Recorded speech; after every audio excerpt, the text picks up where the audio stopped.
Mais avant de développer ces titres, on se penche sur le nouveau service national militaire volontaire, un dispositif lancé par le gouvernement afin de renforcer le lien armée-nation et de répondre aux besoins face à l'accumulation des menaces. La campagne de recrutement a été lancée lundi par le ministère des Armées qui souhaite enrôler cette année 3000 jeunes Françaises et Français de 18 à 25 ans, 40 000 à l'horizon 2035. Et on en parle plus en détail avec vous, Anna Baron. Bonjour. Alors, qu'en est-il en Vendée ? Le sujet suscite déjà quelques questions. Le CIRFA, le Centre d'information et de recrutement des forces armées de La Roche-sur-Yon, a déjà reçu des appels de volontaires et parmi eux, il y a même des jeunes de 16 ans, donc plus jeunes que la tranche d'âge ciblée par le service, mais déjà soucieux de récolter des informations pour leur avenir.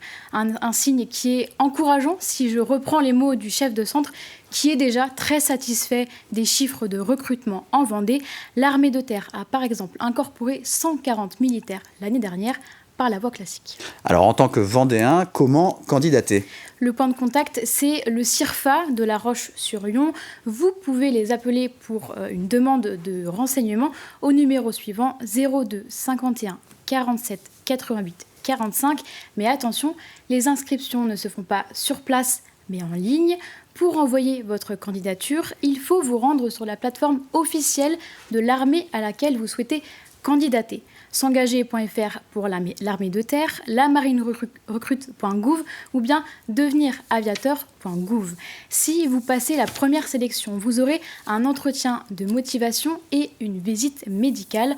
Pour information, si vous êtes vendéen et que vous souhaitez postuler à l'armée de terre par exemple, votre dossier sera examiné par le régiment d'Angers et votre entretien se déroulera à Rennes. Si vous êtes retenu, vous serez affecté dans un des sites militaires de l'Hexagone, mais pas forcément celui le plus proche de votre lieu d'habitation.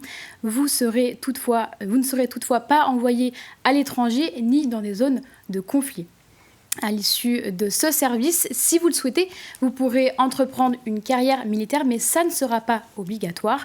En revanche, vous entrerez automatiquement dans la réserve de disponibilité de l'armée pour une durée de 5 ans.